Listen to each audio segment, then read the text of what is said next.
Ok, já está gravando. Pessoal, então, olha, nós paramos na aula passada aqui, a gente estava falando de formas farmacêuticas, e se eu não me engano, a gente fechou em comprimidos, né? Falei aí dos comprimidos uso oral, falamos... Oi! Tem uma aluna nova, a Gisele Aparecida, pediu para você incluir ela na equipe. Ela entrou hoje. Gisele, eu acho que eu já coloquei hoje, viu? Deixa eu conferir aqui, é bom a gente conferir agora. Coitado da Gisele, deixa eu achar aqui. Equipes.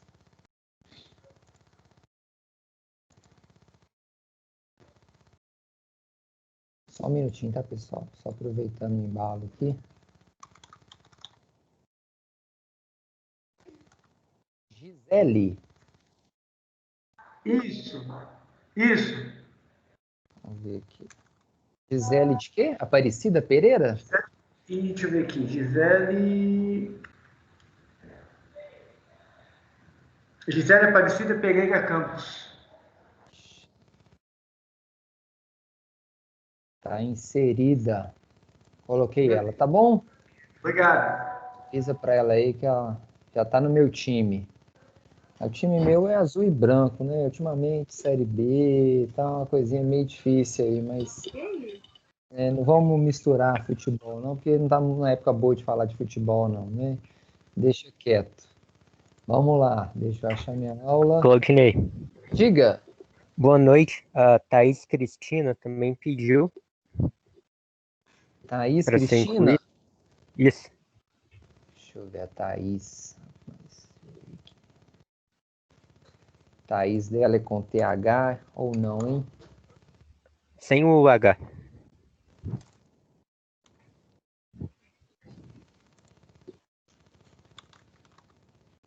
Thaís Cristina de Souza? É. É essa mesmo? É Souza Santos. Isso. Também já adicionei a Thaís aqui. Tá no meu time. Obrigado aí, viu? Eu que agradeço. Richard. Valeu. Então vamos lá, turma, aqui ó. Falamos de comprimidos então mastigável, comprimidos efervescentes. No finalzinho da aula eu falei de vantagens e desvantagens dos comprimidos. Vamos seguir. Estamos nas formas farmacêuticas sólidas. Uma outra forma farmacêutica sólida que nós temos são as drágeas, tá? O que é uma drágia? Olha aqui, a gente olha ali para o nosso comprimidinho de Neosaldina, né? Aparecendo aquela famosa balinha escura. Ela é uma forma farmacêutica sólida, semelhante a um comprimido, só que ela é recoberta por uma camada gastroresistente e diversas camadas de açúcar, cera e adjuvante. Então eu pego mais ou menos uma compressão do pó, que seria o nosso comprimido, mas eu vou envolver esse comprimido agora com uma camada que é gastroresistente, para proteger da ação do estômago, várias camadas de açúcar, para dar ali um gostinho, para mascarar um gosto desagradável de algum fármaco, de algum princípio ativo, cera, para facilitar o escoamento da forma farmacêutica, e alguns adjuvantes, até corante, né? Põe lá um corantezinho amarelinho, um corante num tom mais marrom aí da nossa Neosaldina, que traz algumas vantagens. Ó, protege o nosso princípio ativo da umidade da luz, tá? Fotoprotetor, tiro essas características indesejáveis, se chama de características organolépticas, né? O cheiro, o gosto, já que a gente está revestindo ele com camadas aí de açúcar. Facilita a deglutição, porque ele escoa com mais facilidade por causa dessas ceras, né? Então facilita o escoamento, a deglutição, e protege o princípio ativo da ação do suco gástrico, né? Protege o princípio ativo da destruição estomacal. Então, a drágia traz essas vantagens em relação aos nossos comprimidos. Então, aqui, por exemplo, um Venalote, olha lá, contém 60 drágias. Beleza? Drágias. Dúvida, pessoal? Não? Qual Tranquilo? que é a diferença deles pro comprimido revestido? No caso do comprimido revestido, ele só vai ter um revestimento gastroresistente, tá? Só vai ter essa camada para proteger da ação do suco gástrico.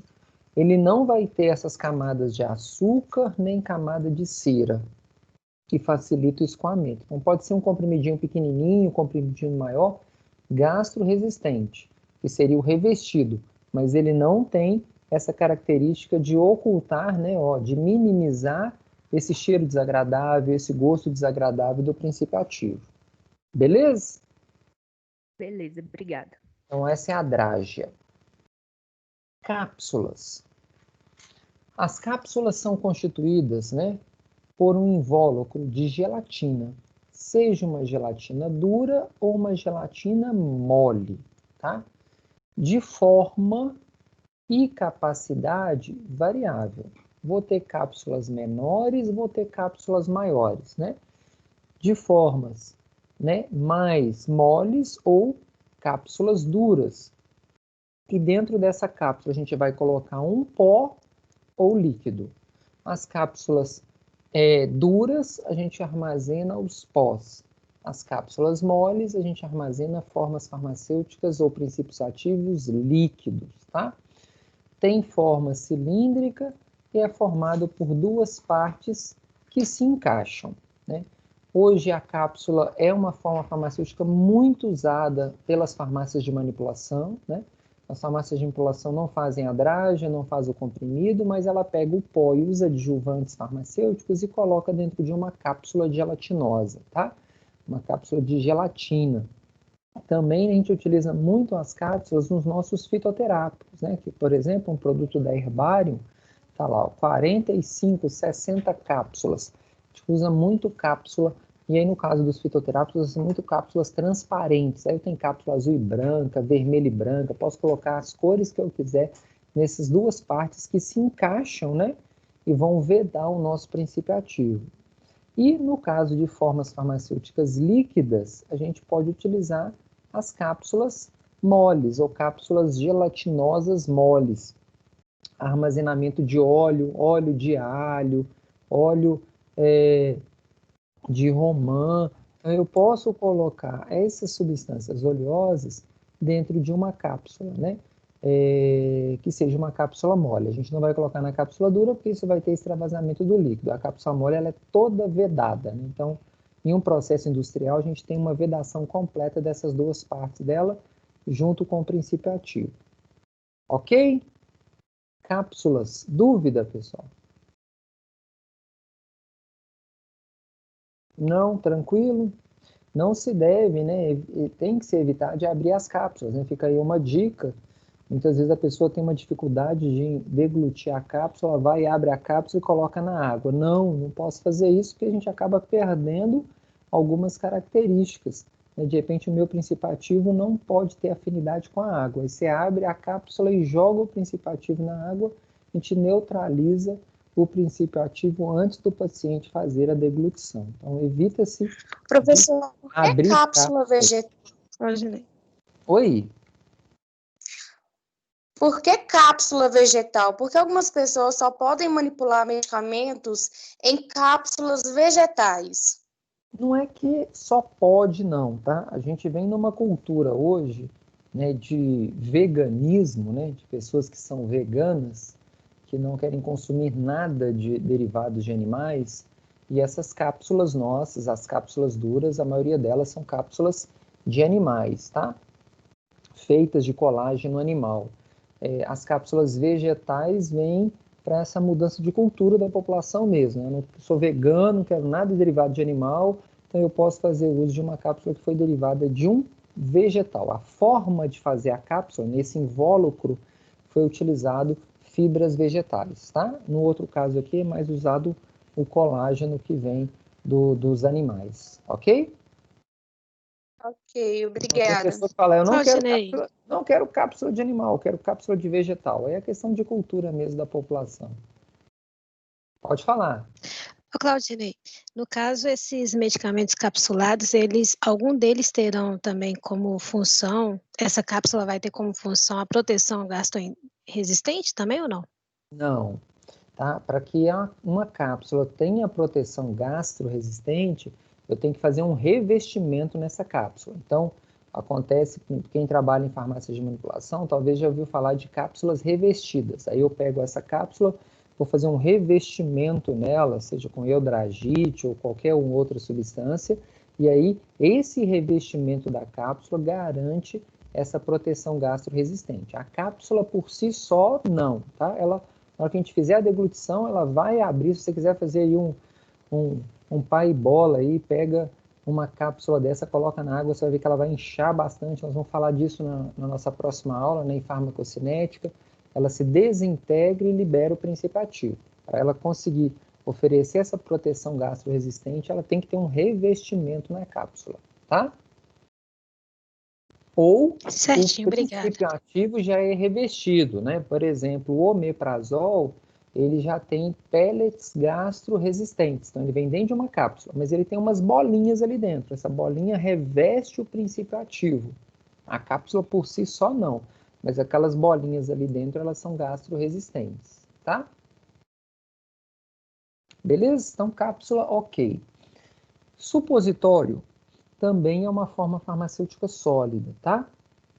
Ele é de consistência firme, de forma mais cônica, né, que um formato de um supositório. Ele é destinado, então, a ser inserido na região retal, e quando a gente faz a ingestão dele no reto, tem que enfiar o supositório todo mesmo, né, pessoal? Tem que fazer toda a introdução dele. Na temperatura ambiente, essa forma farmacêutica, ela se liquefaz, né, ela vai ali transformar numa estrutura líquida, libera o princípio ativo, e esse princípio ativo atinge ou vai ter um efeito localizado, como por exemplo um supositório de glicerina, né, para diminuir aí uma constipação intestinal, uma prisão de ventre, ou um supositório de dipirona, no caso de uma criança, um supositório de um Plasil, de uma metoclopramida, para diminuir náuseas, vômitos, dor de cabeça, febre e etc. Então pode ser tanto o efeito localizado quanto um efeito sistêmico.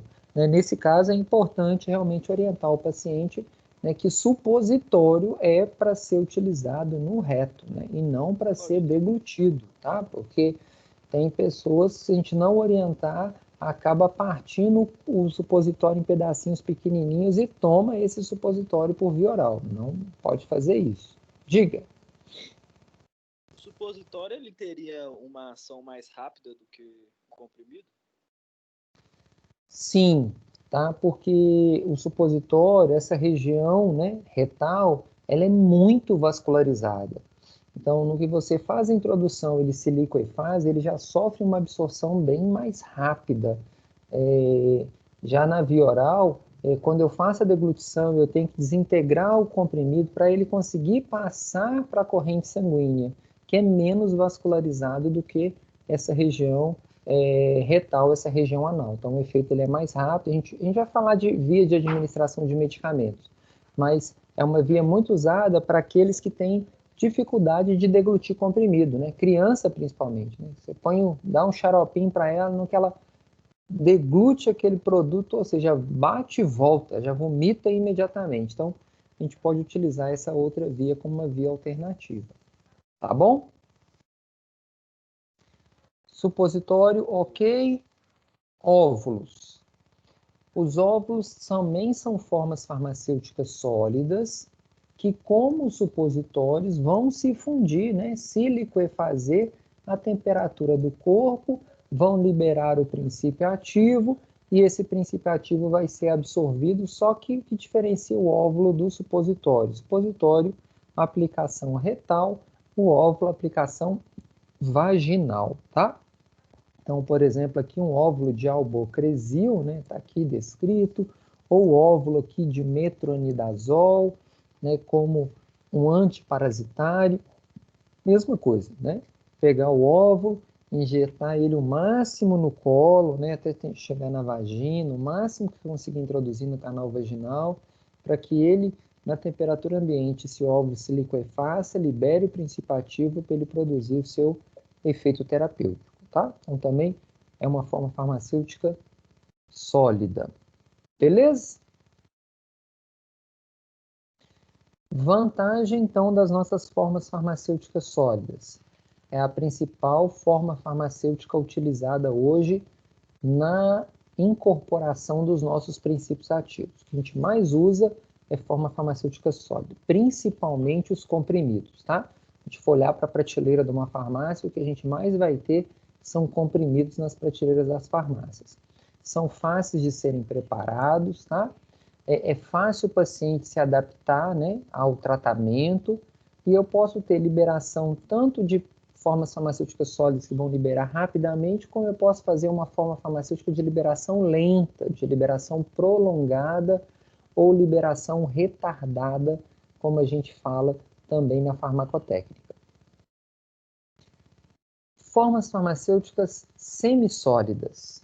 Então, são aquelas que não são nem sólidas e nem líquidas, né? Nem as líquidas que nós já vimos e nem as sólidas.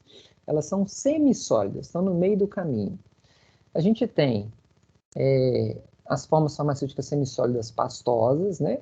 A gente tem o cataplasma, a gente tem os cremes, as pastas, as pomadas e os ungüentos. Então, cataplasma, creme, pastas, pomadas e ungüentos são formas farmacêuticas semissólidas. Entra aqui também, ficou faltando, ó, gel, tá?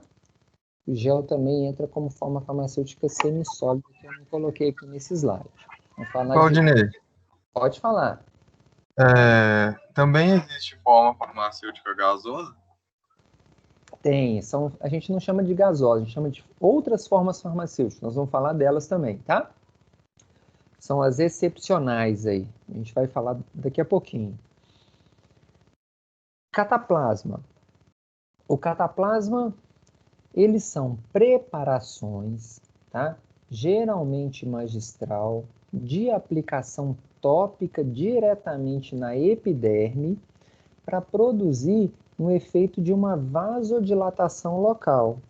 Então, a gente pode falar como se fosse um emplasto, né? Eu vou pegar ali ou a planta ou os produtos e vou colocar ele envolvido por uma gaze, envolvido por um tecido, e esse produto vai liberar, né, o nosso fármaco, o nosso princípio ativo, diretamente na epiderme, tá? Então, é usado principalmente para dilatar os vasos sanguíneos naquela região, para minimizar um processo inflamatório, para minimizar a dor, né, de uma analgesia, de uma pancada. É o exemplo aí de cataplasma, tá? Não tão muito usado. A gente não usa tanto cataplasma hoje na prática farmacêutica, mas existe essa forma farmacêutica disponível aí para gente, tá? Professor, Pode falar. cataplasma seria tipo aquelas fitas adesivas que o jogador usa? Não. Aquilo é um processo que vai controlar a musculatura, tá? Aí é mais vamos dizer assim, um utensílio da fisioterapia. A gente vai utilizar aquilo ali para tensão muscular. Então, eu vou unir aquele músculo ali utilizando aquele tipo de fita adesiva, para minimizar a dor, minimizar atrito, pancada, tá? Foge um pouquinho aqui, aquilo não tem fármaco, tá? Aquilo não tem princípio ativo, é simplesmente tensionador muscular, tá? Mas isso aí é um adesivo também? Parece que tá tipo um adesivo na pele da Posso pessoa. usar como adesivo, eu posso embebedar isso numa gaze, né? E colocar uma gaze por cima. Existe cataplasma, tipo um formato como se fosse parecido com um gesso, né? A gente vai colocar ele aqui como se fosse um gesso molhado no local para poder dar resistência e ter liberação do princípio ativo. Beleza? Depois eu mostro para vocês alguns exemplos de produtos que a gente tem no mercado, tá? Eu esqueci de colocar aqui no slide. Eu sempre esqueço que é importante mostrar exemplo que fica mais fácil. Ceratos e pastas. Cerato, eles são um tipo de pomada em que o excipiente ele é constituído de uma mistura de cera e óleo. Então, eu vou misturar cera e óleo, né? Um produto altamente lipofílico, né? Com afinidade por gordura, que também nós vamos utilizar como uso externo, propriamente dito, tá? Os ceratos também, a gente não usa muito ele hoje.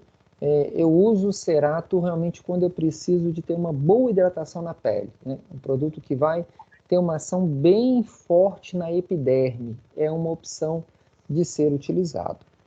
É tipo vaselina? A vaselina, ela é um cerato, tá? É uma mistura aí de cera. A vaselina por si só, ela não é um cerato, né? Ela é um produto químico, né? A vaselina líquida, a vaselina sólida. Mas a mistura de vaselina com outras substâncias, como a cera, por exemplo, de carnaúba, pode se formar um cerato, tá? Um óleo de girassol com uma cera de carnaúba forma um cerato. Então, é como se fosse o tipo de uma pomada, né? Uma substância bem oleosa, pegajosa, né, que vai ali fazer um bloqueio, né? Bloqueia aquela epiderme naquele local onde está sendo aplicado, tá? Dá uma boa hidratação na pele. As pastas. As pastas, elas também são tipos de pomadas, né? Espessas, só que a pasta, ela tem uma grande quantidade de pó dentro dela, tá? Uma grande que é insolúvel.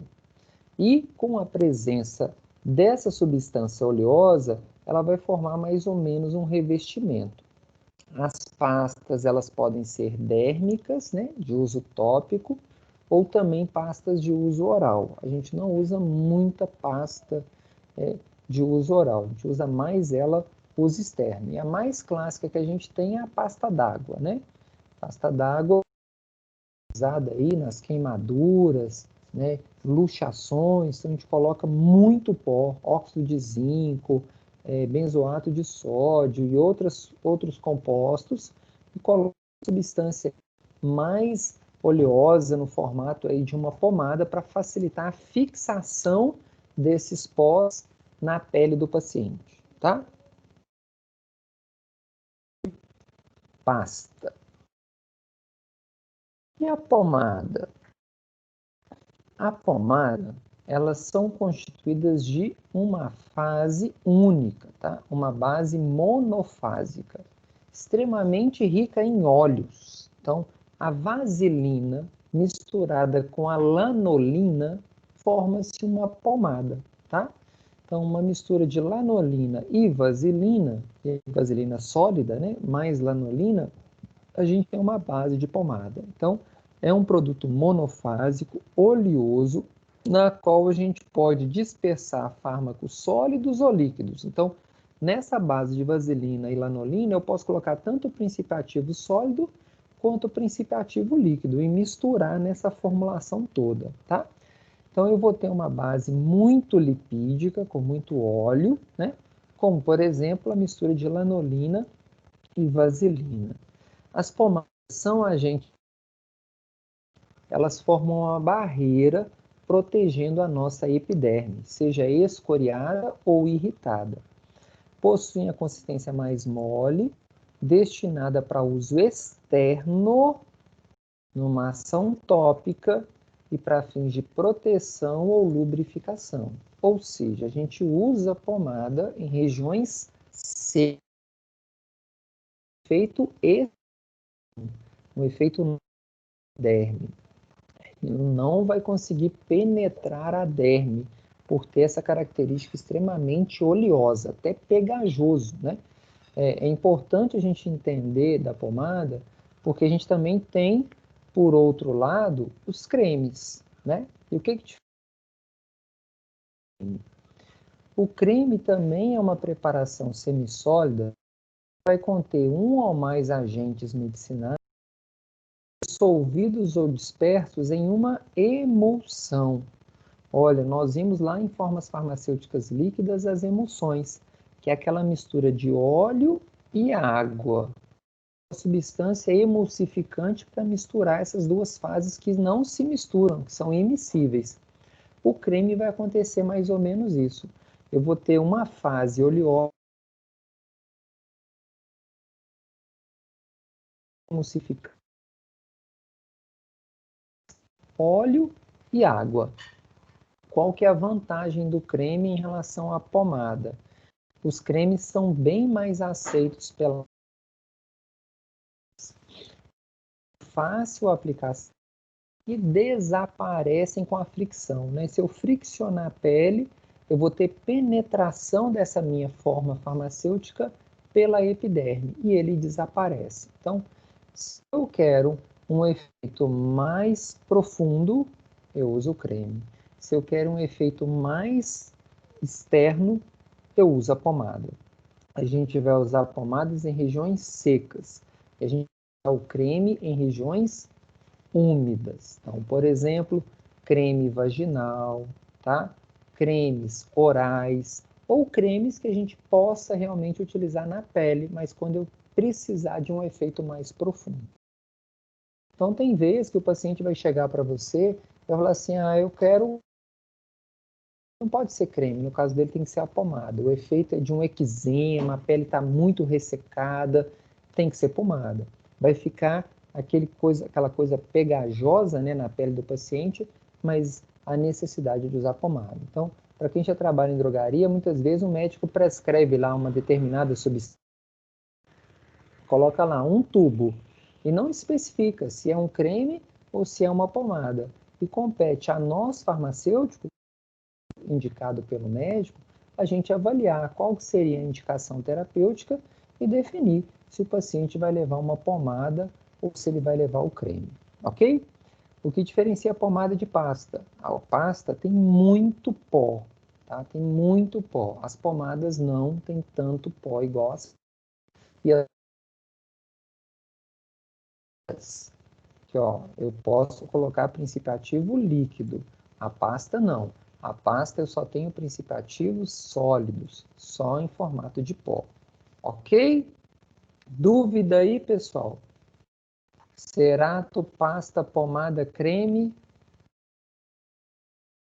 Ô, professor, qual que é Diga. a principal diferença de cerato para pomada? O cerato, a gente não tem princípio ativo, tá? O cerato, ele realmente é um produto bem mais oleoso para formar uma barreira de... Já na pomada, a gente vai fazer essa característica lipídica, mas eu vou inserir princípios ativos nela. Eu vou inserir um antimicótico, um antibacteriano. Então, por exemplo, eu tenho uma pomada de cetoconazol, que é um antifúngico, coloco na pomada. Eu coloco uma pomada com, vamos pensar aqui, uma pomada de arnica, né? Com um produto que é antisséptico, cicatrizante. Então, para ter um efeito localizado, né, externo. Já o cerato é simplesmente para hidratação. Uma pele muito ressecada, eu faço um cerato para formar aquela barreira, né, de proteção para que a pele não perca água para o ambiente. Aí a pele fica hidratada. Uma forma aí de hidratação de pele. Na prática, como eu disse, a gente não usa muito ceratos na indústria farmacêutica, tá? A gente utiliza hoje muito mais as pomadas. É mais fácil de fazer e é mais fácil de inocular, introduzir o princípio ativo. Beleza? Hoje, na prática, a gente fica mais entre pomada e creme, tá? Ok, pessoal? Mais alguma dúvida? Tranquilo? Então, nós temos também os géis, né? O que são os géis? Os géis são constituídos, então, de substâncias líquidas que são estruturados a partir de agentes gelificantes, tá? É uma substância gelificante, que pode ser vários tipos. Pode ser um carbopol, pode ser um natrozol, que em contato com a água forma esse aspecto de um gel, tá? Nos géis, a gente também consegue introduzir princípios ativos, tá? Só que o gel, ele tem uma característica muito polar. E por ter uma característica polar, né, que seria aí da água, ele tem dificuldade também de atravessar a membrana e vai ter um efeito mais localizado. Então, a indicação dos géis é quando na formulação há necessidade de que os ingredientes ativos permaneçam em contato com a superfície da pele sem que ocorra a absorção. Então, por exemplo, um gel de peróxido de benzoíla. O peróxido de benzoíla é um antiacneico, né? Pessoas que têm acne, né, espinha, tem muita oleosidade na pele. Se eu usar uma pomada, né, de peróxido de benzoíla, vai piorar o quadro. Se eu usar o creme também tem parte oleosa, parte aquosa e parte oleosa. Também não vai ser o mais indicado. Agora, um gel, ele não tem a parte oleosa, ele é simplesmente apolar, aquosa. Então, é mais indicado, tá? Então, pessoas que têm excesso de oleosidade na pele, eu quero um efeito mais localizado, a gente usa o gel. Protetor solar com gel, né? Se você usar protetor solar com gel, entrou na água, você vai ver que começa a descascar, né? Ou seja, ele forma uma proteção externa sem penetrar na pele. Ok? Gel, dúvida? Nenhuma? Beleza. Então, olha, formas farmacêuticas semissólidas. Quais são as vantagens delas? Praticidade no uso tópico. É fácil de aplicar, é fácil de passar, né? Muito utilizado na dermatologia. Então, é uma área da medicina que mais usa formas farmacêuticas semissólidas são os dermatologistas. Ela é de fácil aplicação e de fácil manuseio, né? Então, é fácil de colocar, passar, aplicar, seja uma pomada oftálmica, né? Seja uma pomada realmente para ser usada na pele, um gel, um creme, e é de fácil transporte também, né? Essa forma farmacêutica semissólida. Ok? Dúvida, pessoal, semissólidas? Não? Boa noite, Vanessa. Pode falar, diga. Tem uma base de creme que chama Pentravan. Ela seria manipulada, por exemplo, com, por exemplo, testosterona. Por que teria que ser na Pentravan? Não sei te falar. A gente está falando aqui de formas farmacêuticas, né? Ele é um creme, tá? Um creme de testosterona. Hoje os cremes de testosterona, na indicação terapêutica, são muito utilizados até para mulheres, né? Que tiveram diminuição de libido, tá? Então, ajuda aí como um estimulante sexual, vamos pensar assim, feminino, tá? É uma das indicações dele. Agora, por que Pentravan, eu não vou saber te explicar. Porque eu acho que ela está relacionada mais com a absorção da pele, sabe? Não, mas aí a absorção é o creme, né? A gente tem aqui outras formas também. Por exemplo, além do gel comum, a gente tem o gel transdérmico, né? Qual que é a diferença desse gel comum para o gel transdérmico? O gel transdérmico, pela sua formulação, ele consegue atravessar as membranas e atingir camadas mais profundas da pele. Então, a gente tem apresentações aí de gel transdérmico. Vou pegar um exemplo, eu tenho anticoncepcionais em gel transdérmico, tá? Ou até adesivos transdérmicos, né? Onde eu coloco ali aquele adesivo e eu vou tendo liberação do princípio ativo e ele consegue perpassar a membrana. Agora, esse que você me falou aí, realmente eu não sei, tenho que pesquisar. Tá bom, obrigada. Tá bom? Beleza. Então, além disso, né, como alguém me perguntou aí, esqueci quem foi, a gente também tem essas formas farmacêuticas, a gente chama de formas farmacêuticas especiais. Então, são aquelas que não podem facilmente inserir em um determinado grupo, nem é sólido, nem é líquido, nem é semissólido, tá? Ou que pode ser inserida em mais de um grupo. Então, dentro delas, a gente tem aqui os aerosóis, a gente tem as ampolas, as bandagens, colírios, pastilhas, e eu tenho as formas farmacêuticas também gasosas, né? Por exemplo, a vaporização. Então, são formas farmacêuticas especiais. Os nossos aerosóis, né? Eles são constituídos de um princípio ativo dissolvido em um gás, né? A gente chama esse gás aqui de um nevoeiro não molhante. Geralmente utiliza-se CFC, né? Usa-se clorofluorcarbono. Então, quando a pessoa faz uma pressão, né? Aqui, ó, nesse dispositivo, conhecido aí como bombinha, né? De salbutamol, bombinha de aerolinha, apesar que a gente tem outros princípios ativos aí nesse dispositivo aerosol, a gente vai liberar o gás e junto com o gás a gente libera o nosso princípio ativo, tá? Então, os aerosóis também são outra forma farmacêutica muito usada para pacientes que têm problemas no trato respiratório, tá? Aqui, por exemplo, o uso também de um dispositivo, né, aerosol.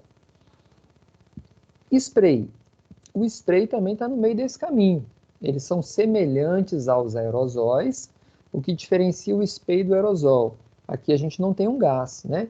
No spray a gente vai ter um dispositivo, uma forma farmacêutica líquida, mas que quando a gente fizer uma pressão naquela válvula, a gente vai liberar pequenas partículas daquele líquido, que vão facilitar, né, a dispersão no local da aplicação, melhorando a sua eficácia. A gente utiliza muito esses sprays bucal, né, seja de antisséptico, por exemplo, aqui um spray de benzidamina, ou produtos que seriam utilizados também como antisséptico, né, de dores de garganta, etc. Mel, própolis, agrião, menta, gengibre, e aí entra vários fitoterápicos aí nos nossos sprays bucais, ok?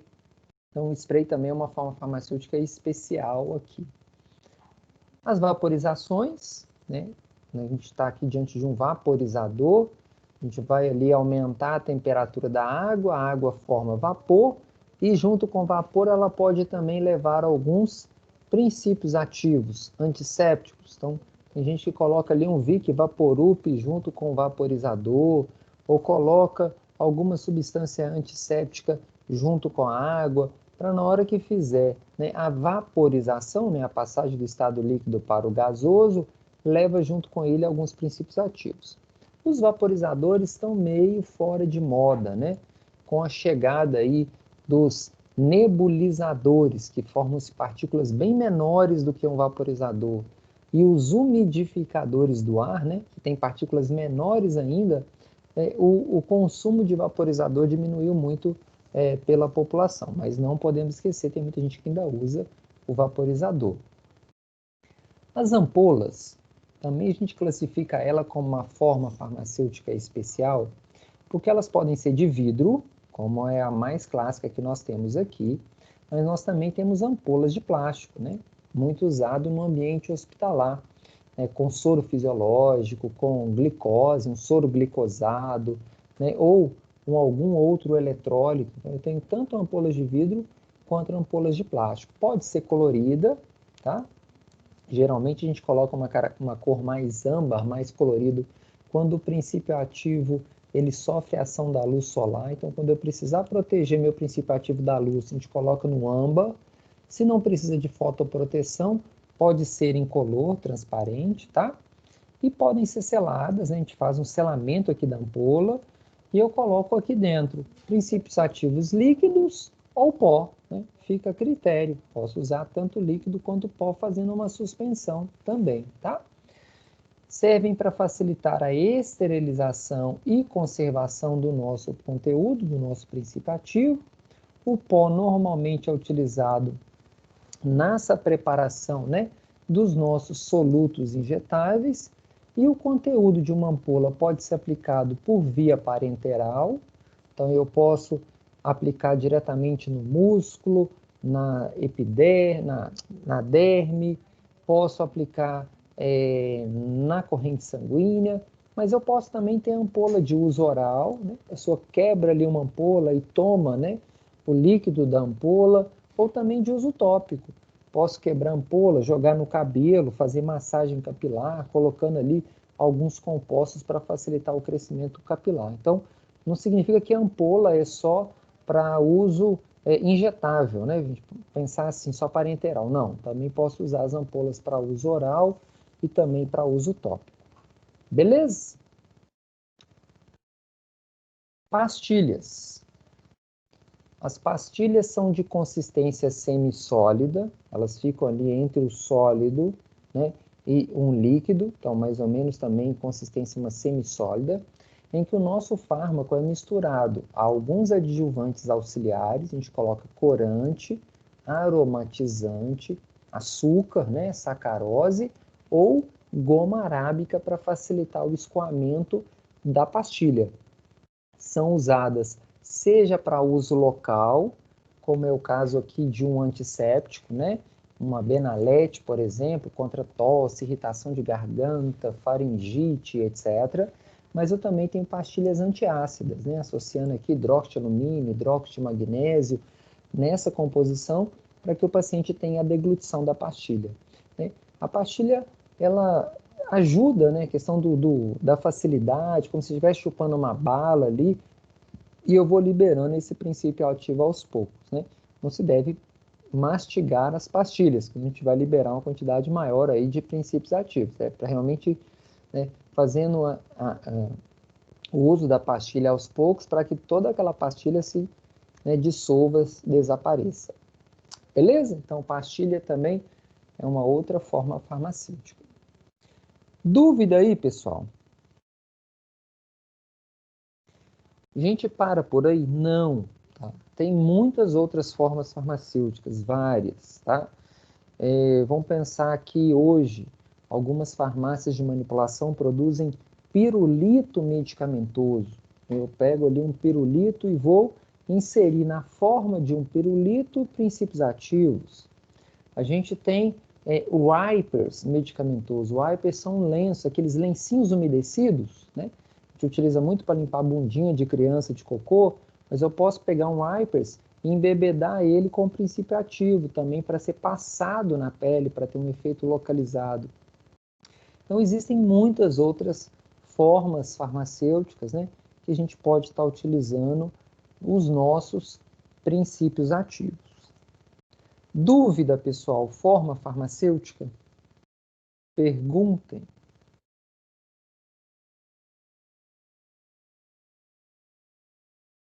Todo mundo caladinho aí.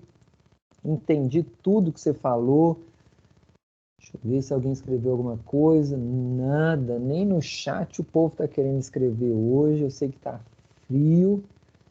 Mas beleza, então estou entendendo que vocês estão sabendo de tudo. Ok, então ó, a gente já conceituou o que é fármaco, o que é medicamento, o que é remédio, falamos bastante da introdução da farmacologia, já aprendemos as formas farmacêuticas, mas e agora? Como que a gente vai introduzir, né, essa forma farmacêutica no indivíduo? Então isso nós chamamos de vias de administração de medicamentos, né, que seriam as formas que nós vamos ter para introduzir um fármaco em um paciente. Então, olha, de uma forma geral, a via de administração de um medicamento é o caminho pelo qual um fármaco, uma droga, é colocado em contato com o nosso organismo humano. E os fármacos podem ser administrados por várias vias. Olha, a gente pode ingerir um fármaco, a gente chama isso de via oral. A gente pode injetar essa forma farmacêutica numa veia, a gente chama isso de via endovenosa. A gente pode injetar a forma farmacêutica no músculo, a gente chama essa de via intramuscular. Posso injetar a forma farmacêutica debaixo da pele, chama isso de via subcutânea, tá? Também posso injetar a forma farmacêutica debaixo da epiderme, chama isso de via intradérmica. Posso colocar minha forma farmacêutica debaixo da língua, via sublingual. Posso introduzir no reto, via retal. Posso introduzir na vagina, via vaginal. Posso instilar no olho, né, ou pingar no olho, a nossa via ocular, ou também chamada de via oftálmica. Posso vaporizar nas fossas nasais, via nasal ou intranasal. Posso também vaporizar na boca, né, que seria a via inalatória ou inalação. Posso aplicar na pele, para ter um efeito tópico, também chamado de via tópica, ou aplicar na pele para ter um efeito sistêmico no meu organismo inteiro, que seria a via transdérmica. Então, olha só, nessa primeira imagem, quantas vias de administração de medicamentos que nós temos, né? Temos várias formas de administrar o medicamento numa pessoa, tá? E além disso, a gente tem outras, nós vamos falar aqui agora. Eu tenho a via ocular, otológica, para colocar diretamente no ouvido, e etc. Tá? Então, essas vias de administração, elas têm objetivos que são específicos para cada uma delas, assim como vantagem e desvantagem de cada uma. Então, vamos pensar aqui, ó. Dipirona sódica, que é um analgésico antipirético, né, para diminuir a temperatura corporal. Eu tenho dipirona sódica. Vou pensar na Novalgina aí, que é o nome comercial, ou a própria dipirona sódica mesmo. Eu tenho dipirona sódica em comprimido, eu tenho dipirona sódica em xarope, eu tenho dipirona sódica em gotas, em solução, eu tenho dipirona sódica em supositório, eu tenho dipirona sódica em injeção intramuscular, eu tenho dipirona sódica em injeção intravenosa. Olha, estou falando de um princípio ativo que tem várias formas farmacêuticas que pode ser utilizado por diferentes vias de administração. Então, olha, por que tem essas diferentes vias? Porque cada uma delas tem um objetivo específico. Por que eu estou usando via oral e não estou usando endovenosa? Por que eu estou usando intramuscular e não estou usando via retal? Então, cada uma tem um objetivo, cada uma tem as suas vantagens e desvantagens. Vamos começar pela via oral. A via oral, ela consiste na administração pela boca de uma forma farmacêutica, que após a deglutição chega ao trato gastrointestinal, ou seja, no estômago, intestino delgado e intestino grosso. A via oral é a via mais comum para administração dos nossos medicamentos. A gente pode utilizar aqui comprimido, draja, cápsula, xarope, solução, suspensão, né? Uma infinidade aí de formas farmacêuticas. Via oral, deglutição. Eu quero que o meu princípio ativo chegue no trato gastrointestinal, estômago, intestino delgado e intestino grosso. Traz uma grande vantagem, alta administração. Qualquer um pode pegar e deglutir. Que talvez vai ser uma exceção aí, vão ser as crianças, né? Que muitas vezes vai precisar da ajuda dos pais, ou os idosos também, que possam precisar da ajuda de um cuidador. Mas traz essa grande vantagem de uma autoadministração. Ela é de baixo custo, não existe nada de diferente nela, é simplesmente pegar ali um vidro, coloquei minha fórmula líquida, coloco um dosador de medida e vamos administrar no paciente. Ou eu pego ele ali numa embalagem de alumínio com plástico, um comprimido fica ali preso, abra aquela embalagem de alumínio, tira o comprimido e faça a deglutição. Então, fácil de ser usado. Atingimento de concentrações graduais, menor possibilidade de intoxicação. Nós vamos ver isso muito lá na farmacocinética. Quando o paciente deglute um comprimido, esse comprimido tem que desmanchar no estômago desse paciente. E à medida em que ele vai desmanchando, ele vai absorvendo, atingindo o sangue, a corrente sanguínea, de forma gradual. Não acontece uma liberação instantânea, né? Então, se a liberação é gradual, existe menor probabilidade de ocorrer uma intoxicação. Tá? Então, isso é uma grande vantagem, né, para a via oral. E, por outro lado, ocorreu intoxicação, ingeriu grande quantidade do produto, opa, vamos fazer uma lavagem gástrica, vamos induzir vômito, que a gente vai diminuir a quantidade de medicamentos que seriam absorvidos por esse paciente. Então, traz uma grande comodidade e segurança. Tá? É indolor, a gente não sente cheiro, e é de fácil aceitação pelo paciente. Tá? Então, hoje é a via de administração mais utilizada pela prática, né, pelos profissionais de saúde. O que ela traz de desvantagem? Quando eu quero um efeito imediato, essa não é a melhor opção. O efeito da via oral é um efeito mais tardio, não é efeito imediato. Algumas substâncias podem provocar irritação gástrica, dor de estômago, dor epigástrica. Então, algumas substâncias químicas podem irritar a mucosa gástrica. Se tem isso, evita-se essa forma, tá? A via oral, os produtos sofrem o que nós chamamos de metabolismo de primeira passagem. Nós vamos falar bastante disso na farmacocinética. logo que o produto atinge a corrente sanguínea, ele passa pelo fígado e o fígado já vai destruir parte desse medicamento, desse nosso fármaco. Então, eu já perco um pouquinho desse fármaco quando a gente utiliza a via oral.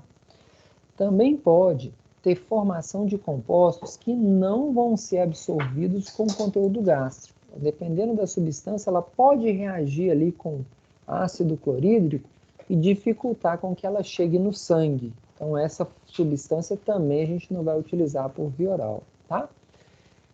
Crianças e pacientes inconscientes também não vai ser uma via que a gente vai utilizar, porque a gente precisa da ajuda do paciente para poder fazer a deglutição do produto. Se ele não conseguir deglutir, não tem como usar a via oral, tá? Um outro problema, paciente com êmese. Né? O paciente está vomitando, tem muita náusea. É a conta de bater alguma coisa lá no estômago e volta novamente. Isso é muito comum com crianças, né? Então, coloquei o xaropinho, a criança não quero tomar. Na hora que ela deglutiu, ela já vomita na hora. Então, se está tendo náusea, tem vômito, vão mudar a via de administração desse medicamento. Então, isso é mais uma desvantagem. E se o princípio ativo tem um sabor muito desagradável, ou tem um cheiro muito desagradável, talvez a gente não vai usar também essa via de administração, porque isso também pode provocar náuseas e vômitos no paciente. Então, fármaco com sabor desagradável, a gente evita usar também a via oral. Ok, pessoal? Via oral. Professor, Diga. por isso que algumas pessoas preferem mais remédios naturais, porque eu faço estágio numa farmácia de manipulação e igual as pessoas preferem remédios mais naturais que a gente indica para elas, igual a arnica. Ele é um ótimo anti-inflamatório. E também tem cápsula também que a gente usa para, em vez de passar aqueles remédios para ansiedade, a pessoa não está dormindo, drogas que causam efeitos colaterais, a gente indica mais produtos naturais, como melissa, passiflora, mulungu, que também são fitoterápicos, mas naturais que não causam esses efeitos colaterais. Aí a gente indica esses produtos mais naturais, porque não tem tanto esses efeitos colaterais indesejáveis. Vamos por partes. Nós estamos falando aqui de coisas diferentes, né? Uma coisa a gente está falando de substâncias, né, alopáticas, outra coisa são os fitoterápicos, então são duas coisas diferentes, mas vamos voltar até que nós já falamos lá na aula passada. Não significa que eles serem extraídos de planta, que eles não vão produzir efeitos adversos, vão produzir, né?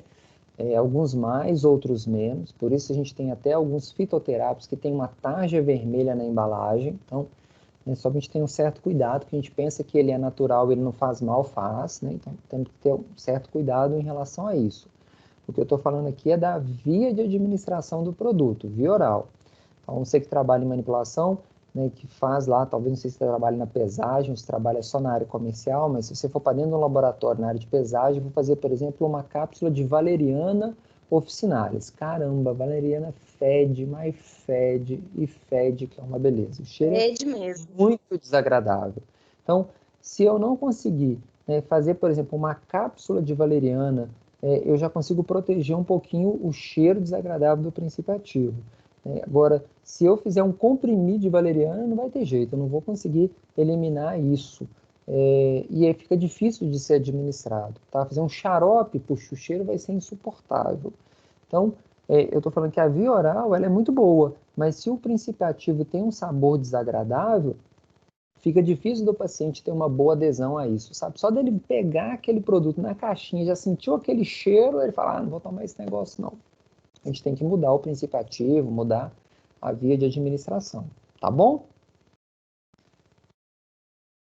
Então, via oral, eu posso usar quais formas farmacêuticas? Posso usar comprimido, posso usar cápsula, posso usar draja, posso usar suspensões, as emulsões, os elixir, xarope, soluções, posso usar várias formas. Ou o paciente deglute, né? Ou talvez ele está com algum comprometimento, né, para deglutir o comprimido, E eu posso usar uma sonda, né? Uma sonda gástrica, passando aqui uma sonda diretamente pelo trato digestório desse paciente e posso fazer a introdução de um líquido, de uma suspensão, de um elixir por uma sonda gástrica, caso ele não consiga fazer a deglutição, ok?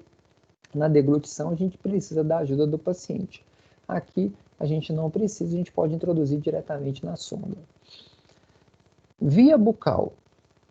A via bucal ela é utilizada para administração de fármacos que vão ter um efeito localizado.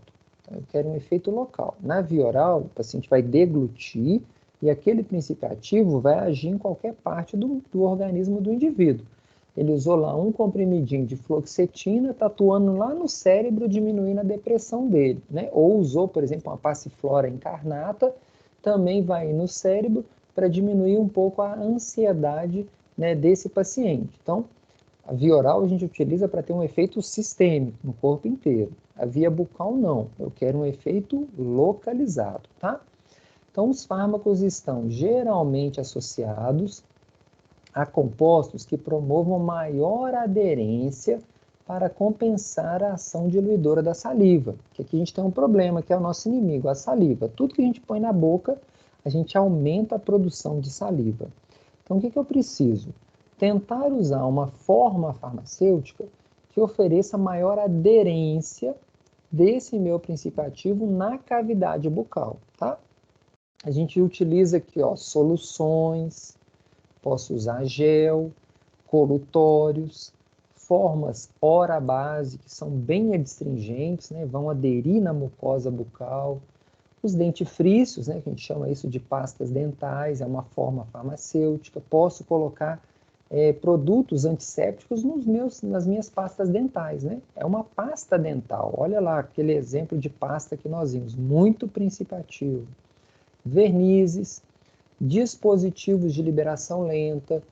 A gente administra isso por fricção, muito usado, anestésicos, né, para criancinha com dor de dente, você vai lá e faz a fricção no local, ou pode pingar gotinhas na boca, né, violeta de genciana, pingar uma nistatina, que é um antimicótico. Então, a instilação, irrigação, deixar pingando ali um produto, né, constantemente, os aerosóis, né, jogar o aerosol, o spray, fazer bochechar com produto antisséptico, são formas de a gente utilizar a via bucal. Então, eu vou usar para úlcera aftosa, para gengivite, né, para uma irritação na garganta, na cavidade bucal, a via bucal, ok?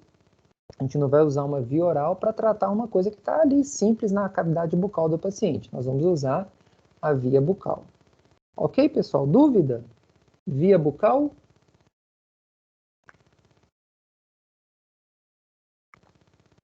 Tranquilo? Via sublingual.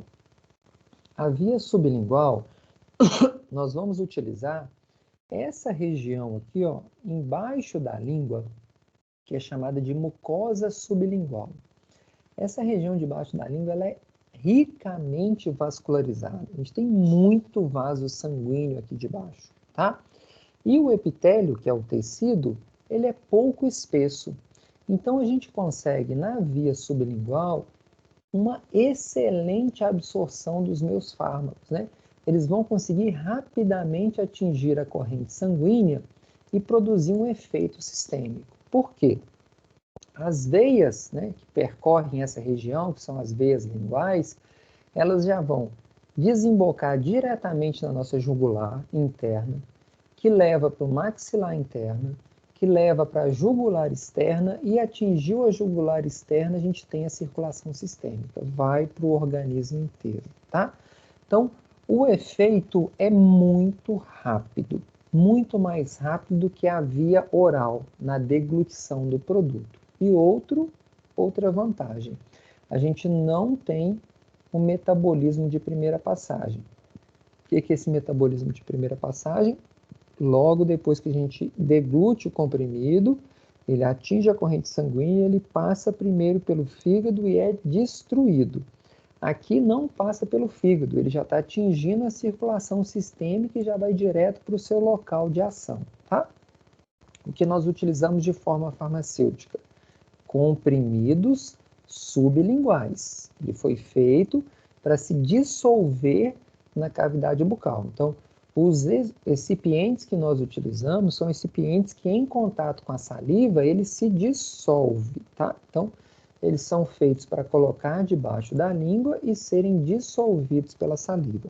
A gente vai colocar aqui formas farmacêuticas, fármacos, que eu quero ter um efeito muito rápido. Então, vamos pensar assim, paciente que está com risco de ter um infarto agudo do miocárdio. Os vasos sanguíneos lá do coração estão se fechando. Eu preciso dilatar esses vasos sanguíneos muito rápido, porque se o coração parar de bater, o cara morre. Então, eu posso colocar aqui um comprimido sublingual que vai dilatar esse vaso sanguíneo rapidinho. Por exemplo, um dinitrato ou mononitrato de isosorbida, né, sublingual. O paciente está com uma dor insuportável, eu posso colocar um anti-inflamatório sublingual, que vai ali aliviar rapidamente a dor desse paciente. Então, é uma outra via que nós temos para administração de medicamentos. Então, via oral é uma coisa, via bucal é outra, via sublingual é outra. Ok, pessoal? Dúvida? Pessoal, só para lembrar, a bucal é quando a ação é na boca, né? Isso. Então, eu vou usar ali, por exemplo, o paciente está com a gengiva inflamada. Aí ele vai usar ali, por exemplo, um colutório com antisséptico, com, sei lá, benzidramina ou digluconato de clorexidina, e vai fazer um bochecho com aquele produto, tá? Ou ele vai pegar uma pomadinha lá que está com uma afta em hora base e vai colocar aquela pomadinha lá onde está com aquela úlcera aftosa, onde está a afta, para ter um efeito na boca. Via sublingual, via oral, efeito sistêmico, no organismo inteiro, tá? Tranquilo? Mais alguma pergunta, pessoal, aqui? Não? Ok. Via retal. Então, a via retal consiste na aplicação pelo reto de medicamentos, né? Como eu já disse, que podem atuar localmente ou pode produzir efeito sistêmico. Então, o paciente está com prisão de ventre, constipação intestinal. Eu vou usar um supositório para atuar localmente. O paciente está com uma inflamação dos plexos hemorroidários, né? Está com uma hemorroida. Eu vou usar um supositório para tratar ali aquele processo de inflamação naquele local. Ou eu posso usar um supositório de dipirona. Vai ter um efeito sistêmico. Um supositório de Plasil, de metoclopramida, também vai ter um efeito sistêmico, tá? Então, eu posso, por via retal, ter tanto um efeito localizado quanto um efeito sistêmico. Ela é utilizada principalmente em pacientes que estão vomitando, tá? Com náuseas e vômitos, e também muito usada em crianças, porque a criança não consegue deglutir, né? Então, geralmente, crianças a gente usa as formas farmacêuticas líquidas, mas se a criança está tendo náusea, está tendo vômito, puxa, não adianta eu querer dar via oral, porque vai cair no estômago e volta para a cavidade bucal, né? É bater e voltar. Então, eu posso utilizar o supositório. Também idosos, né, que já não estão conseguindo mais deglutir, né, pela idade, também posso usar a via retal. Fornece uma proteção parcial do fármaco, pois 50% de sua drenagem venosa é feita diretamente para o fígado, por isso vai ter esse efeito sistêmico, tá? A gente pode utilizar como forma farmacêutica soluções, por exemplo, nós vimos lá atrás, na aula semana passada, os flitenemas, né? Os enemas são soluções que a gente pode injetar ele diretamente no reto. A gente também pode injetar suspensões, tá? Para fazer uma lavagem intestinal e os supositórios, tá? Então, a aplicação, se for supositório, a gente pode usar pomadas também, tá? Mas aqui a pomada é uso externo e não via retal, tá? A pomada vai ser mais um efeito tópico. E os enemas, que seriam essas soluções ou as suspensões. Beleza? Via retal, dúvida, pessoal? Não, tranquilo? Beleza, a gente vai usar aqui principalmente soluções, suspensões ou supositório. Via parenteral. O para significa ao lado de, o enteral, tubo digestivo, ou seja, ao lado do tubo digestivo. Ou seja, nós vamos usar uma via diferente de qualquer uma que passe pelo trato digestório. Então, não vai passar pelo estômago, não vai passar pelo intestino delgado nem intestino grosso. Então, nós vamos usar aqui principalmente a via intravenosa, tá? Ou seja, vou injetar o meu medicamento diretamente na circulação sistêmica. E isso tem uma grande vantagem. A gente tem um efeito imediato, tá? A biodisponibilidade, que nós aprendemos esse conceito lá atrás, né? Que é aquela relação entre o que foi administrado e o que aconteceu, chegou na corrente sanguínea. No caso da via intravenosa, isso é de 100%. Ou seja, estou injetando diretamente na circulação desse paciente, tá? Não tem absorção. Por quê? Já estou injetando o produto diretamente na circulação. Isso é uma grande vantagem, tá? Efeito imediato, rápido. Eu uso essa via intravenosa quando eu tenho uma situação de emergência médica ou uma doença grave, né? Ou seja, uma acuidade. Preciso de uma resposta imediata. O paciente que está com uma baixa perfusão periférica, está com pouco sangue circulante, está num choque, né? A gente chama isso de choque hipovolêmico. Infusão de substâncias que são irritantes, ou seja, não adianta o paciente deglutir porque ela irrita a mucosa gástrica, né? Então, eu vou injetar diretamente, então, na circulação do paciente, tá? Também, infusão de grandes volumes. Então, eu preciso injetar 20 ml, 500 ml de um soro no paciente. Não adianta ele ficar tomando 500 ml, porque não vai chegar tudo isso na circulação. Mas eu posso injetar 500 ml diretamente na corrente sanguínea desse paciente, tá? Então, é um efeito muito rápido, é um efeito imediato. Mas traz alguns inconvenientes, né? O que seriam as desvantagens da via intravenosa? Precisa de um pessoal treinado. Enquanto na via oral, via sublingual, né, via retal, a gente tem uma autoadministração, né, o próprio paciente administra, aqui a gente vai precisar de alguém para poder aplicar no paciente. Necessita de uma asepsia adequada, né? Afinal de contas eu estou injetando diretamente na corrente sanguínea, isso pode levar micro-organismos para essa região e provocar uma infecção, né, no paciente. Tem uma certa incomodidade do paciente, nem todo mundo, né, tem facilidade ali de ver uma veia, tomar uma injeção na veia, vai sair sangue, tem gente que passa mal, né, só de ver o sangue, ver a agulha, não tem essa incomodidade, né, para o paciente. Traz menor segurança, tá? Porque quando eu estou administrando, está indo direto na corrente sanguínea do paciente. Se eu administrei um remédio errado, vai dar problema. Se eu administrei uma dose a mais, vai dar problema. Se eu administrei muito rápido, pode dar problema. Então, efeitos tóxicos e efeitos adversos. Para tentar reverter isso é mais difícil. Lembra lá na via oral, se o paciente tomou 5, 7 comprimidos de uma vez, eu faço uma lavagem gástrica, eu vou induzir esse paciente a vômito, né? Minimiza os efeitos adversos. Agora, injetei uma quantidade a mais na corrente sanguínea, a gente não consegue induzir vômito, não vai resolver o problema, tá? Pode provocar efeitos locais indesejáveis, uma flebite, que seria uma inflamação dessa veia, né? Uma trombose, pode deixar um hematoma ou formar um trombo e até uma infecção no paciente. Ela é a menos segura de todas as vias de administração, tá?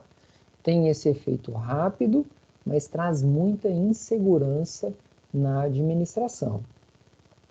Injeção rápida, como eu disse, maior probabilidade de toxicidade. A gente vai introduzir o medicamento todo de uma vez, lembra lá, tem um pico de concentração plasmática, pode atravessar a concentração mínima tóxica, aquela retinha que nós vimos lá do nosso gráfico, e provocar toxicidade no paciente. Em relação à forma farmacêutica, na via intravenosa, somente soluções aquosas puras. A gente não pode injetar substâncias oleosas, né? Nem gases, tem que ter muito cuidado, porque se a gente aprende a injetar gás, né, bolhas, isso pode favorecer o risco de uma trombose, né? Então, existe muito cuidado, por isso que eu falo aqui de necessidade de pessoal treinado. A forma de administração, ela é uma forma intermitente ou uma infusão contínua, né? No caso do soro, por exemplo, vai pingando de gotinha em gotinha na corrente sanguínea desse paciente. Se for por injeção, a gente vai fazendo uma aplicação ali contínua até eu ter a injeção completa. Não de uma vez, tá, pessoal? Tem que ser bem aos pouquinhos para que esse medicamento vá circulando, né, por todo o corpo do nosso paciente. Beleza? Via intravenosa. Dúvidas? Professor, mesmo quando faz essa administração de forma intermitente, pode correr o risco de dar um pico de concentração igual uma injeção rápida? Pode também, tá?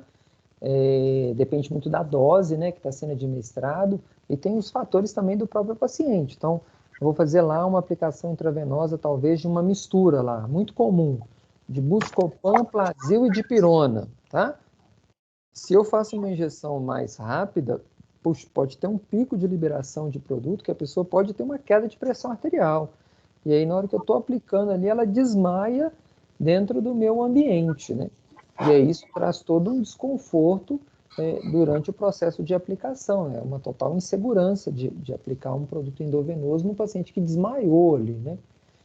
Então tem que ter um cuidado, né, na utilização dessa via. Por isso não é muito recomendável, né, fazer aplicações de medicamentos intravenosos em farmácias e drogarias, né? Porque se tiver uma reação adversa, né, do paciente, numa farmácia e drogaria, a gente não vai conseguir reverter esse quadro.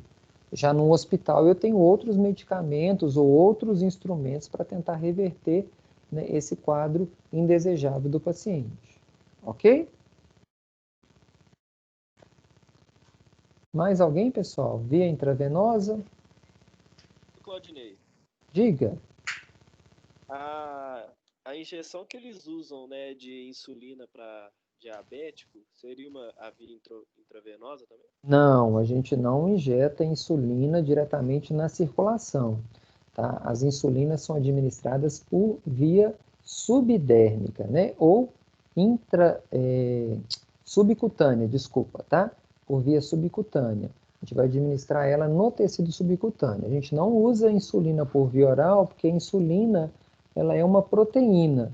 E em contato com a cavidade gástrica, a gente tem enzimas que vão destruir essa proteína e a insulina não é absorvida por via oral, porque a gente não tem comprimidos de insulina. E aí, como a gente disse lá atrás, nem todos os princípios ativos podem ser administrados por via oral. As enzimas, as proteínas, os hormônios é um exemplo. Todo hormônio, a gente vai ter que administrar ele ou por via subcutânea ou por via intramuscular. Ok? Tranquilo? Beleza. Então, olha. Segunda via parenteral aí, via intramuscular. A via intramuscular, ó, a absorção depende do fluxo sanguíneo local e do grupo muscular que está sendo utilizado, tá? A gente pode fazer administração no músculo deltoide. O deltoide é esse músculo aqui, ó, na região do braço, tá? Mas a gente também pode fazer aplicação no glúteo, a gente pode fazer aplicação no músculo da coxa, né, no ventro lateral. A gente tem várias formas de aplicar diretamente no músculo. Então, o próprio nome já diz, é uma via intramuscular, tá? Aqui a gente precisa de uma agulha que tenha o bisel longo. O bisel é o tamanho da agulha, tá? Essa agulha tem que ser pelo menos aí de um calibre de 25 milímetros, geralmente 30 milímetros é o mais indicado, para que a gente consiga chegar no tecido muscular. Então, é uma injeção profunda, tá? E o volume a ser administrado não deve ultrapassar 5 ml.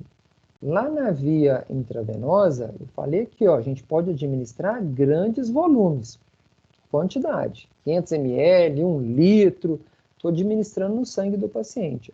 Agora, no músculo, não consigo, tá? No deltoide, que é esse músculo aqui do braço, ele é muito pequenininho, geralmente 2 ml. Não aplique mais do que 2 ml no deltoide. Agora, no glúteo, a gente pode administrar uma quantidade maior, que seja de 5. Ah, mas eu preciso aplicar 10 ml. Aplica 5 de um lado e 5 do outro, tá? Não se administra quantidades maiores. Pode provocar efeito adverso local, dor, né? Quem já tomou injeção aí intramuscular sabe, né? Se é uma suspensão como benzetacil, dói muito.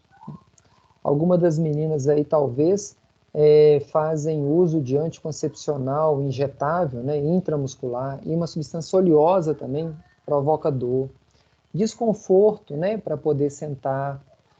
Se não for bem aplicado, ó, pode provocar dano no tecido, né, lesão de nervo, né, perfurou o nervo ciático, vai provocar problemas nesse paciente. Então tem que ter cuidado, né, na hora de aplicar. Pode provocar hematoma, né, pegou um vaso sanguíneo, atravessou um vaso sanguíneo, liberou sangue no local. Isso pode provocar a formação de abscessos, reações alérgicas locais. Então, é um produto intramuscular, tem um efeito bem mais rápido do que um efeito de uso da via oral, mas traz, né, essa certa restrição de que nem todo mundo é confortável também, né, de ficar tomando injeções aí intramuscular.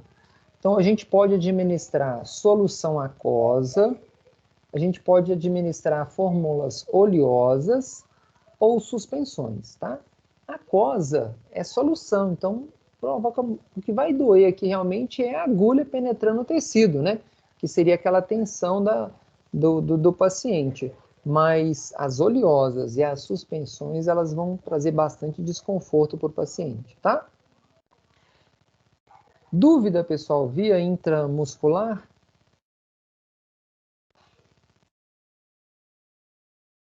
Não, tranquilo? Beleza. Via subcutânea, tá? Também chamada aqui de submucosa. E aí eu respondo a sua pergunta, tá? Aqui a gente coloca formas farmacêuticas que liberam pequenas e constantes quantidades de droga.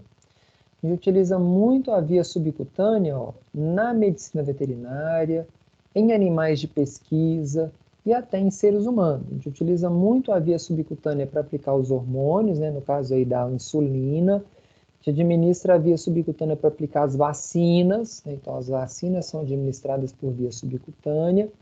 E a gente também tem uma certa limitação nessa via, tá? A gente não pode administrar mais do que 2 ml numa via subcutânea. Então, a quantidade a ser administrada do fármaco é bem pequena, tá? E não é adequado administrar na via subcutânea substâncias que são irritantes. Os inconvenientes é dor local, também pode provocar a formação de abscesso, tá? Se não fizer uma boa esterilização, também pode provocar infecção e fibrose no tecido. Então, vamos pegar aí o exemplo que você me deu de um paciente que toma insulina para o diabetes. Ele não pode aplicar a injeção subcutânea da insulina sempre no mesmo lugar. Ele vai ter que fazer um rodízio, né? Uma vez aplica num braço, outra vez aplica no outro, depois aplica na barriga de um lado, na barriga do outro, na perna de um lado, na perna do outro, e vai fazendo um rodízio dos locais da aplicação no corpo, já que ele vai ter que tomar insulina pro resto da vida. Diagnosticou que ele é diabético tipo 1 com 7 anos de idade. Ele vai tomar enquanto ele viver. Então, o risco de fibrose, né, que seria, né, um dano no tecido, né, a formação aqui de uma rede de fibroblastos, isso pode prejudicar o paciente e a insulina não tem mais o efeito naquele local. Então, é extremamente importante fazer os rodízios da aplicação. Ok? Via subcutânea, pessoal, dúvida? Professor, na verdade é sobre a via muscular. Pode falar. Por que substâncias oleosas e soluções Não ouvi. Por que substâncias? oleosas e soluções geram tanta dor? Não, como eu disse, as soluções, elas não provocam dor, tá? A solução, como eu tenho meu princípio ativo dissolvido no líquido, né, geralmente água ou soro fisiológico, só se o princípio ativo for irritante. Então, se a substância for irritante, isso pode provocar dor local. Agora, se for uma suspensão, o que é suspensão? Eu tenho um pó que não se dissolve no líquido, lembram lá? Antes de administrar lá as suspensões, eu não preciso agitar para poder administrar no paciente? Aqui é a mesma coisa. Vou pegar, por exemplo, a benzetacil. A benzetacil é uma suspensão pouco solúvel. Tem que homogeneizar bastante o frasco ampola da benzetacil.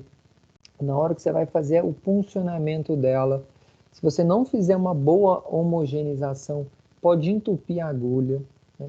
Se você não homogeneizar bem, na hora de estiver aplicando no paciente, pode entupir a agulha já com a agulha dentro do paciente. Tem que tirar, homogeneizar de novo, fazer uma nova aplicação. Então, isso exige um cuidado. E a substância oleosa, ela vai ficar retida no músculo, né? Ela não é absorvida muito rápido. Por isso que a mulher toma uma aplicação de um anticoncepcional a cada 30 dias. Por quê? Eu vou ter aquele produto ali armazenado naquele músculo e vai sendo liberado aos poucos. E a injeção vai ser uma quantidade grande, né, que a gente vai administrar ali, 1 ml, 2 ml de uma substância oleosa. Isso provoca dor. As soluções, muitas das vezes, não, tá?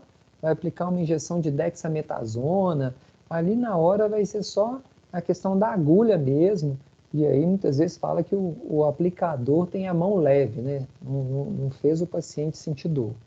Ok? Beleza, pessoal? Dúvida? Não? Via cutânea. Ó, a via cutânea a gente vai aplicar na pele, né? Diretamente.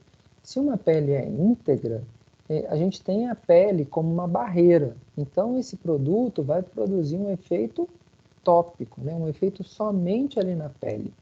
Mas pode acontecer de ter uma pele com solução de continuidade. O que seria isso? Olha, a pessoa tem uma ferida na pele, ela está com uma queimadura na pele, e isso já deixou uma porta de entrada, né? Então, se eu tenho um acesso, uma porta de entrada, esse meu produto pode produzir um efeito sistêmico. Se a pele está aqui, ó, íntegra, ela tem uma barreira, o efeito vai ser um efeito localizado.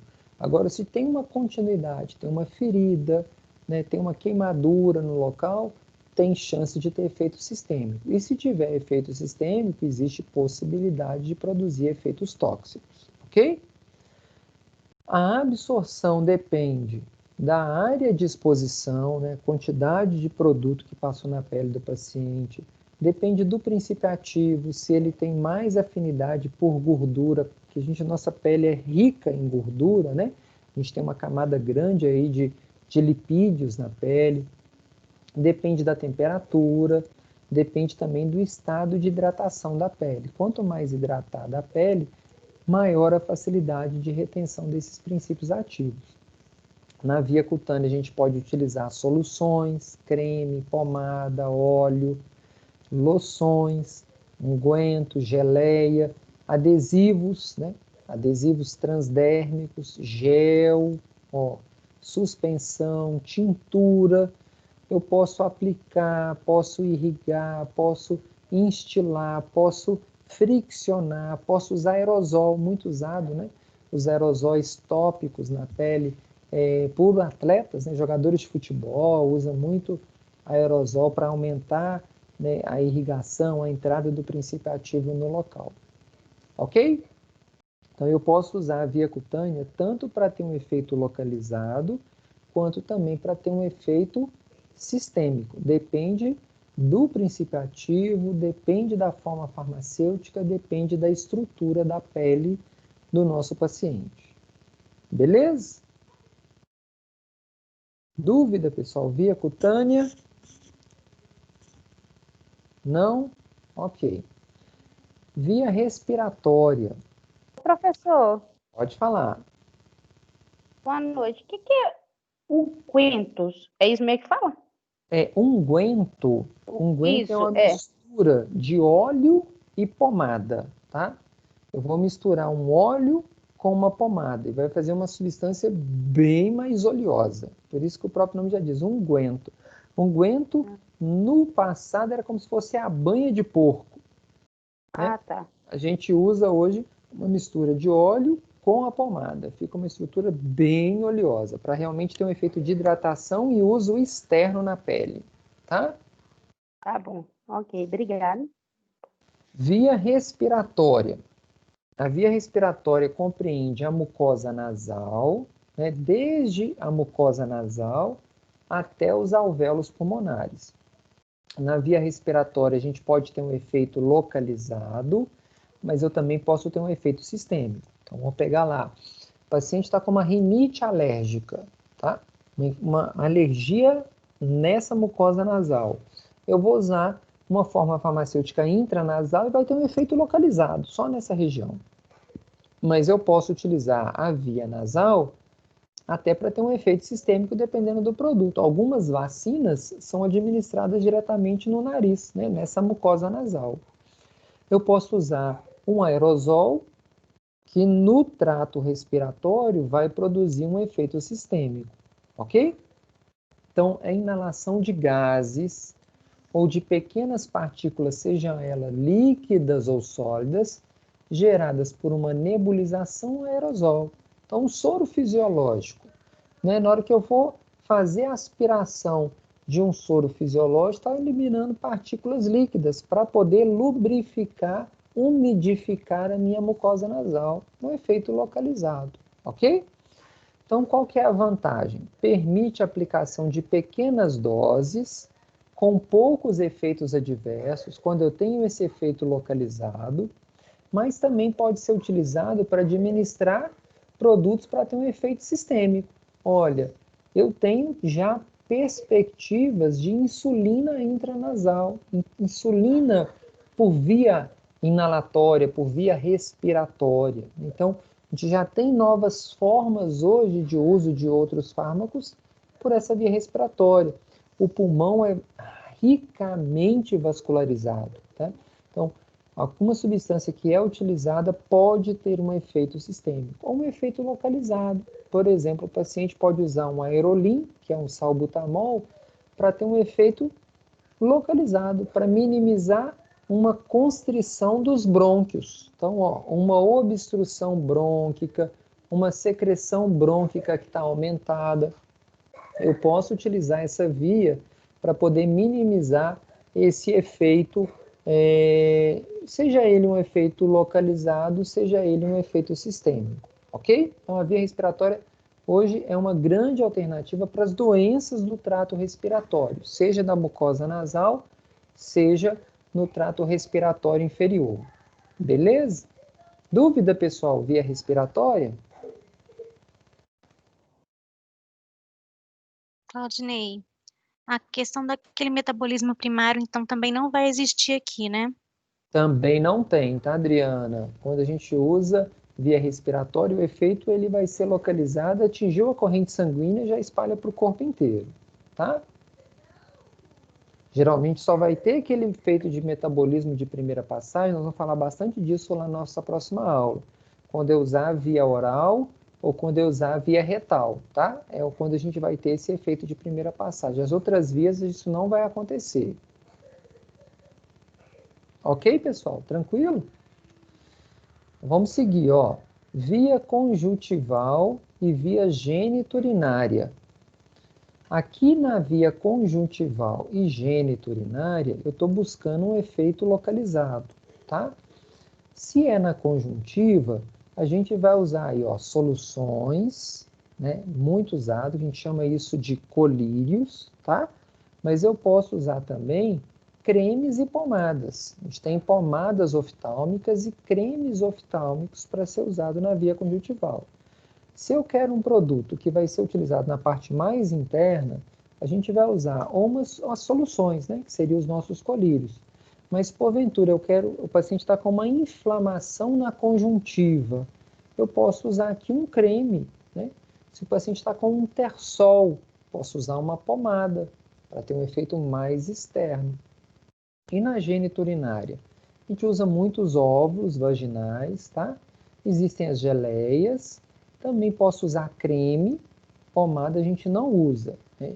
A pomada a gente usa mais nos ambientes secos, os cremes no ambiente úmido. Aqui a mucosa geniturinária ela é mais úmida, a gente vai usar mais os cremes. Então tem muito creme vaginal, né? De antimicótico para tratamento de candidíase e etc, tá? Então, tanto a via conjuntival quanto a via geniturinária, eu estou buscando um efeito localizado, seja no tratamento de uma conjuntivite, seja no tratamento de um glaucoma, tá, gente? Ou para ter um efeito mesmo, né, de dilatação de pupila, de constrição da pupila, para ter um efeito anestésico para o oftalmologista fazer uma cirurgia, eu estou buscando sempre um efeito localizado. Nunca vou pingar um colírio para tratar um aumento de pressão arterial do paciente. Não consigo fazer isso, ok? Dúvida, pessoal?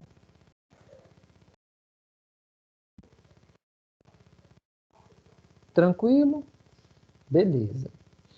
Via auricular é a introdução de medicamento no canal auditivo do paciente, tá?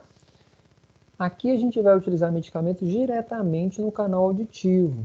Então, a medicação, ela deve ser administrada principalmente a temperatura ambiente. A gente não pode colocar um produto de baixas temperaturas. Utiliza-se muito essa via, né, para produtos para remoção de cera, os ceratolíticos, né? O paciente está com excesso de cera, posso pingar gotinhas ali de um cerumim, por exemplo, tá? Ou se o paciente está com alguma infecção externa, no ouvido externo, a gente também pode utilizar colírios, né? Antimicrobianos, falando de colírios, mas por via auricular, tá? Uma solução auricular para se pingar nessa região, tá? A auricedina, tem as propagandas antigas, né? Que é utilizada via auricular para tratamento de otite em crianças, tá bom? Então, via auricular também é uma outra via de administração de produtos para ter um efeito também localizado, tá? A gente não vai usar a via auricular e ter um efeito sistêmico, ok? Via nasal eu já falei, né? Aqui a gente vai ter um efeito localizado, a gente vai ter pouquíssimos efeitos adversos. Aqui, essa região aqui também, ela é bem vascularizada, tá? A absorção, ela é rápida para alguns fármacos. E o que a gente tem que ter cuidado é que, dependendo da substância, pode ter uma irritação local e pode provocar alergia no paciente, tá? Geralmente, a gente utiliza aqui, são formulações antissépticas, tá? E alguns corticoides, então, no tratamento de uma rinite, no tratamento de uma congestão nasal, então, colírios, né? Ou gotas nasais, para a gente poder tratar uma congestão nasal, né? Seja ele em spray ou em gotas mesmo, né? Numa solução, a gente pode estar utilizando a nossa via nasal. Tá? Geralmente, a gente utiliza a via nasal para ter um efeito localizado, ok? Dúvida aí, pessoal? Não? Tranquilo? Então, o que seriam os nossos critérios, né, para a gente escolher essas nossas vias? Olha, alguns fatores têm que ser analisados. Tem a questão do paciente, isso é importante. A gente chama isso aqui de compliance, né? Compliance seria a aceitação, o consentimento do paciente. Então, não adianta eu querer passar um supositório se o paciente vai falar assim, eu não vou usar supositório. Então, não adianta, se não tiver consentimento entre o prescritor e o paciente, não vai ser a melhor via a ser utilizada, tá? Também depende das patologias existentes. Se ele está com problema na hemorroida, eu vou usar um produto que vai agir ali diretamente no local. Se o paciente está com problema nos olhos, para que ele vai tomar um comprimido, né, se ele pode simplesmente usar um colírio naquela região? Então, depende da patologia existente. Depende do nível de consciência do paciente, como nós falamos, algumas formas farmacêuticas dependem do paciente para deglutir o comprimido, para colocar debaixo da língua. Então, depende do nível de consciência do paciente e se tem algum impedimento físico de acesso. Porventura, ele fez uma cirurgia na garganta, ele não vai conseguir deglutir comprimido, então tem impedimento físico. Então, vamos pensar numa outra via de administração desse medicamento no paciente, ok?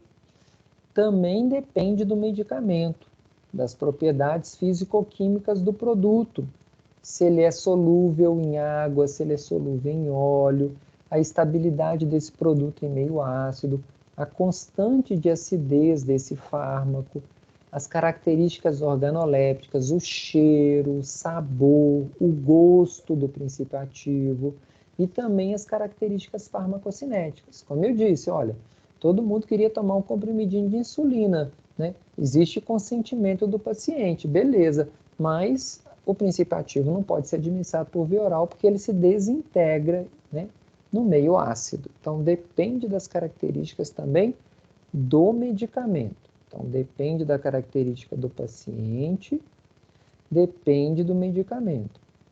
E depende também do efeito que eu desejo. Olha, eu preciso de um efeito sistêmico que vai atuar no corpo inteiro do paciente, ou eu quero um efeito localizado? Depende. Eu quero um produto que tenha que ter uma ação muito rápida, ou eu quero um produto que tenha uma ação mais duradoura, né? Então, qual que é o período de latência? Qual que é a duração desse produto desejado? Então, isso também tem que ser levado em conta na hora do médico prescrever o produto, ó, via oral, via parenteral, via intravenosa. Então, depende da necessidade de cada um desses fatores, do paciente, do medicamento e do efeito desejado, ok? Então, para a gente poder fechar aqui a nossa aula de hoje, ó, a concentração plasmática do fármaco, ela varia com o tempo e depende da dose administrada e da via de administração, né? A biodisponibilidade, que é aquela relação entre o quanto que foi administrado e o tanto que atingiu a corrente sanguínea, varia de acordo com a via de administração. Então, olha só nossa imagem aqui. Esse rosinha é a via intravenosa. Aqui é a concentração do fármaco no sangue. Se eu administro diretamente na corrente sanguínea, olha só, administrei, eu tenho o máximo de concentração do produto já na corrente sanguínea do paciente. Com o passar do tempo, esse fármaco vai sendo destruído e vai sendo eliminado, óbvio, vai desaparecendo. Quando eu administro ele por via intramuscular, que é o verde, na hora que eu administrei, eu não tenho nada na corrente sanguínea, eu estou administrando ele no músculo. Do músculo ele vai atingindo o sangue, e ele atinge rápido o sangue. Via intramuscular, a absorção é muito rápida. E depois ele vai sendo destruído e eliminado. A via subcutânea, também quando eu administro, não tem nada no sangue. Mas ele vai sendo absorvido mais lentamente do que a via intramuscular. Ó, vai até atingir o máximo dele aqui, depois ele vai sendo destruído e eliminado. E a via oral? A via oral é a mais lenta de todas, né? Quando eu tomei o comprimido, não tem nada na corrente sanguínea.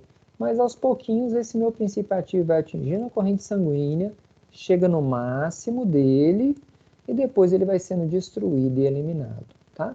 Então, o que difere essas 4 vias? A via intravenosa, eu já estou administrando diretamente na corrente sanguínea. Então, eu tenho concentração máxima logo que eu administro. As outras vias, não. Eu vou tendo essa absorção com o decorrer do tempo. A via intramuscular, como é mais vascularizada, vai ser mais rápido do que a subcutânea.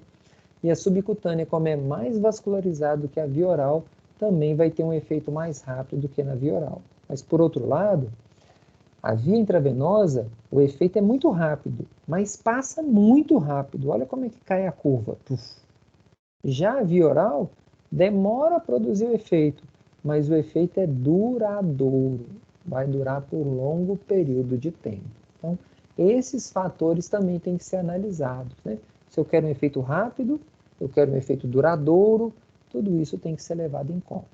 Ok, pessoal? Então, aqui essa imagem, né, fecha a nossa aula de hoje. Ó.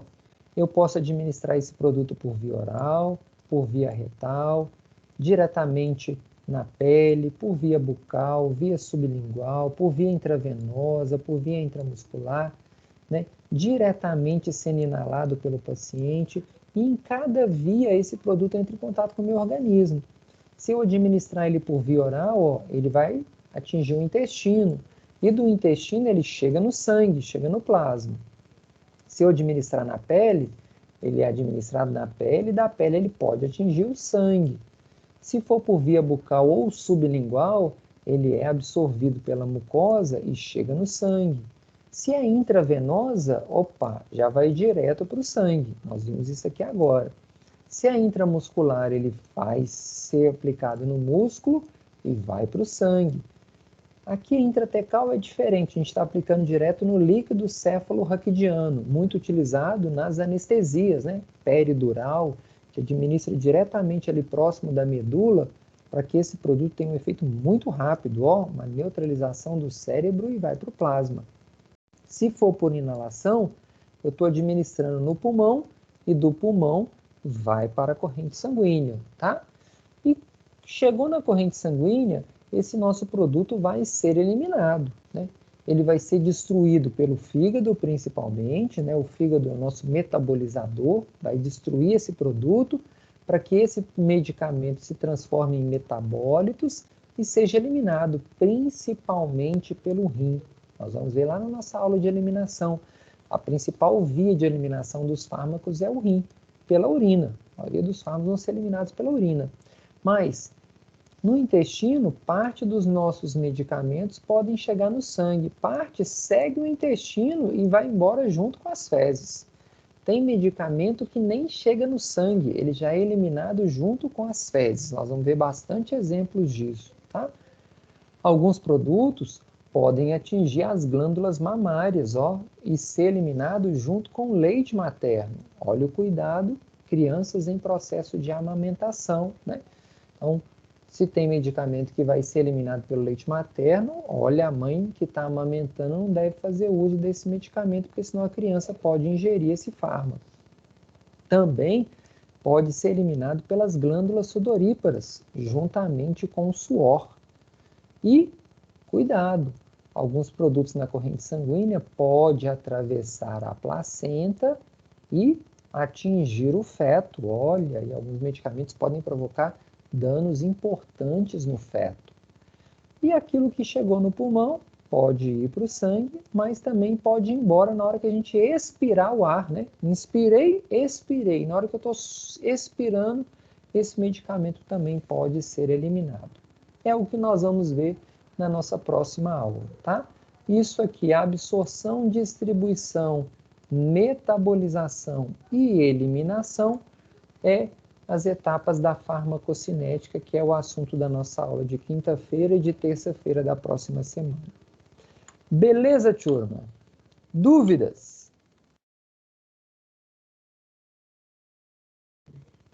Tranquilo? Então, ó, paro minha aula por aqui.